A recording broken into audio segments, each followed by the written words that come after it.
लाओ जरा मेरे मुट्ठी में है क्या सिमत नबी अबू जहल गया मेरे नबी को उसने ये कहा गर्ग नबी बतलाओ जरा मेरे मुट्ठी में है क्या आका का जब फरमान हुआ और फजले सुबहान हुआ मुट्ठी में से पत्थर बोला ला इलाहा इल्लल्लाह हस्बी रब्बी जल्लल्लाह माफी कल्बी गैरुल्लाह नूर मोहम्मद ला इलाहा इल्लल्लाह अपने बहन से बोले उमर ये तो बता क्या करती थी मेरे आने से पहले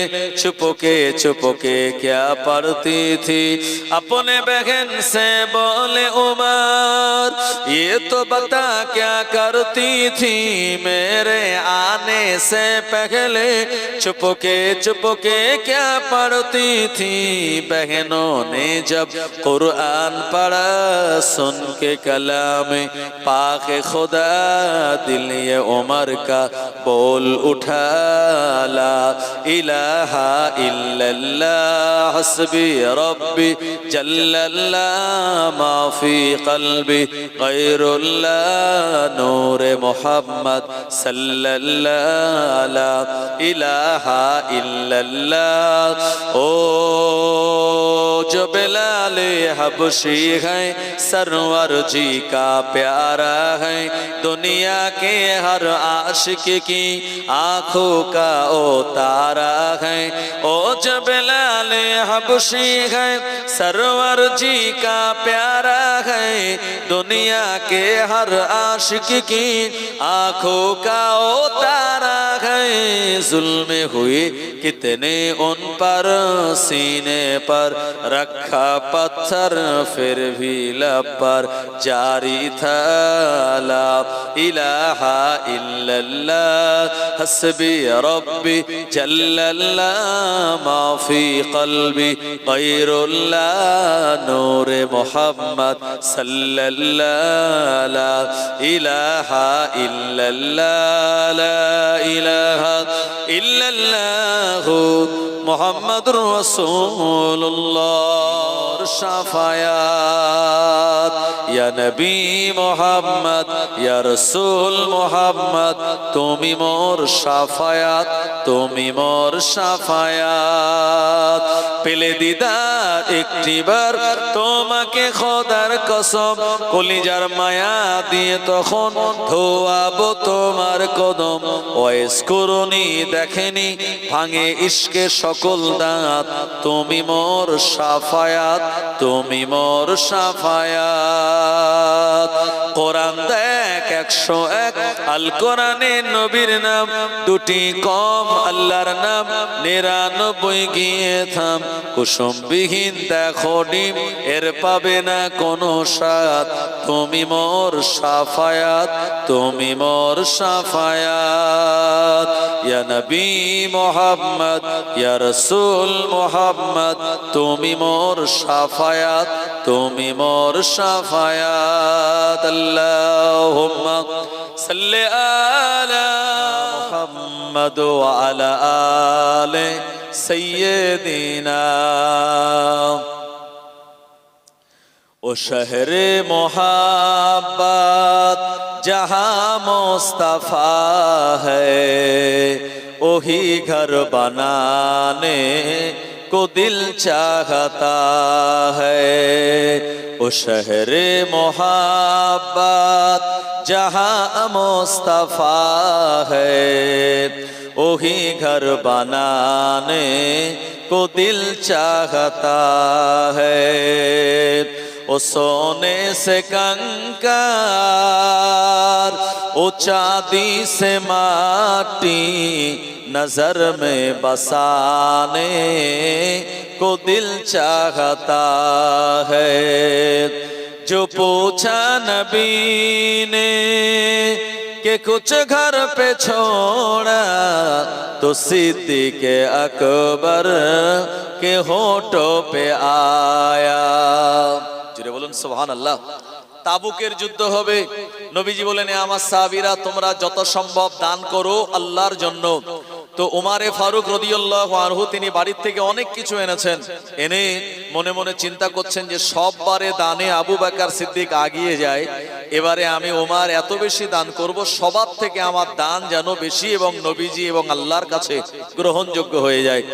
ওমরে ফারুক অনেক কিছু এনেছেন, নবীজি বলেন ওমর তুমি কতটা দান করেছো, কতটা বাড়িতে রেখে এসেছো? ওমরে ফারুক রাদিয়াল্লাহু আনহু তিনি বললেন হুজুর আমি আমার টোটাল সম্পত্তির অর্ধেকটা রেখে এসেছি, অর্ধেকটা বাড়িতে, অর্ধেক দান করলাম, অর্ধেকটা বাড়িতে রেখে এসেছি। জোরে বলুন সুবহানাল্লাহ। এরপরে উসমানে গানি এসেছেন, আল্লাহর নবী বলেন উসমান তুমি কতটা দিলে? উসমানে গানি বলেন হুজুর আমার টোটাল সম্পত্তির আমি 3 ভাগ করে 2 ভাগ আল্লাহর রাস্তায় দান করলাম, 1 ভাগ আমার পরিবারের জন্য রেখে এসেছি। হযরতে আলীউল মুর্তজা আসলেন, নবীজি বলেন আলী এই তাবুকের যুদ্ধের জন্য তুমি কতটুকু দান করলে? হযরতে আলী বলছেন হুজুর আমার টোটাল সম্পত্তির 4 ভাগের 3 ভাগ দান করলাম, আমি 1 ভাগ আমার পরিবারের জন্য রেখে এসেছি। হযরতে সাদ ইবনুল আবি ওয়াক্কাস, হযরতে আবু উবাইদা ইবনুল জাররাহ, হযরতে আবু মুসা আশআরী, হযরতে আবু আইয়ুব আনসারী সব সাহাবীরা দিলেন। তো নবীজি বললেন আয়না আবু বকর, আমার আবু বকর কোথায়? সবাই দিচ্ছে কিন্তু আবু বকরকে দেখছে না। আবু বকর হুজুর উনি মদিনার মসজিদে একটা পিলিয়ারের আড়ালে দাঁড়িয়ে মাথায় একটা ছোট্ট গাঁটলি নিয়ে ওনার চোখে পানি এই অবস্থায় দাঁড়িয়ে আছেন। নবীজি যখন বলেছেন আয়না আবু বকর, সঙ্গে সঙ্গে আবু বকর হুজুর তিনি চলে এসেছেন ওই পিলিয়ারের আড়াল থেকে, আর নবীজির সামনে আসলেন, এসে গাঁটলিটা রাখলেন। নবীজি দেখলেন আবু বকর সিদ্দিকের চোখে পানি। নবীজি বলেন আবু বকর অনেকে অনেক কিছু দিল, তুমি কি দিচ্ছ?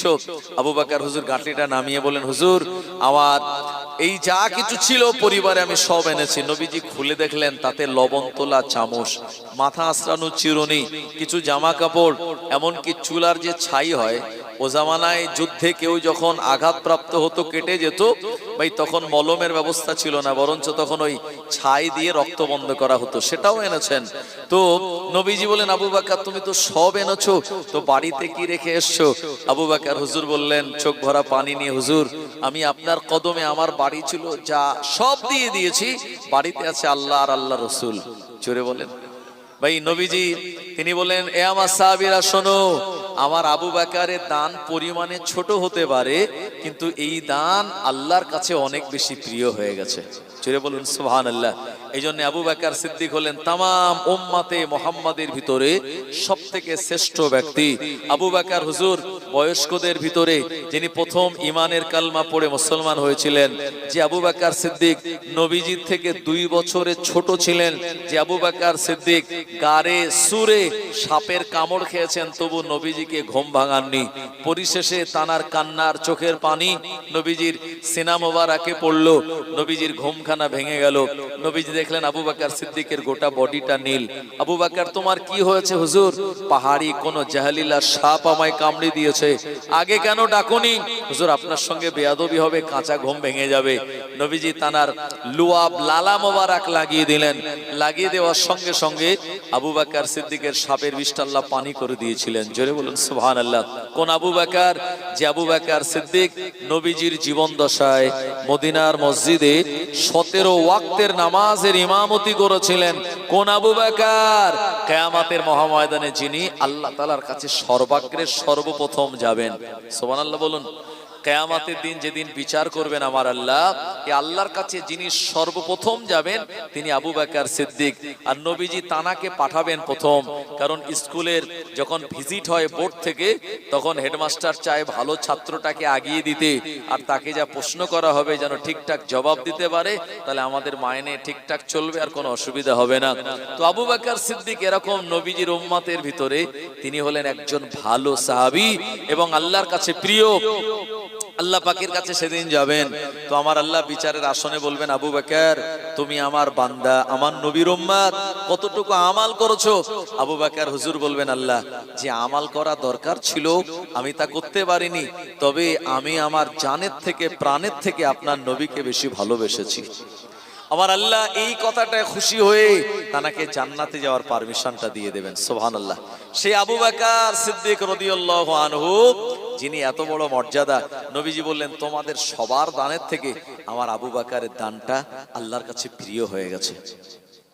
जो पूछा नबी ने कि कुछ घर पे छोड़ा तो सिद्दीक़ अकबर के होठों पे आया वहाँ मालो दौलत कि क्या है हकीकत जहाँ जा लुटाने को दिल चाहता है ओ शहर मोहब्बत जहाँ मुस्तफा है वही घर बनाने को दिल चाहता है। अल्लाहुम्मा फलक पर चांद जैसा है नबी का नाम ऐसा है, फलक पर चांद जैसा है नबी का नाम ऐसा है, दिलों से गम मिटाता है मोहम्मद नाम ऐसा है। ये दिल जब गम का मारा हो मोहम्मद याद आता है, ये दिल जब गम का मारा हो मोहम्मद याद आता है, जुदा जब कोई प्यारा हो मोहम्मद याद आता है, फलक पर चांद जैसा है नबी का नाम ऐसा है, दिलों से गम मिटाता है मोहम्मद नाम ऐसा है। अल्लाहुम्मा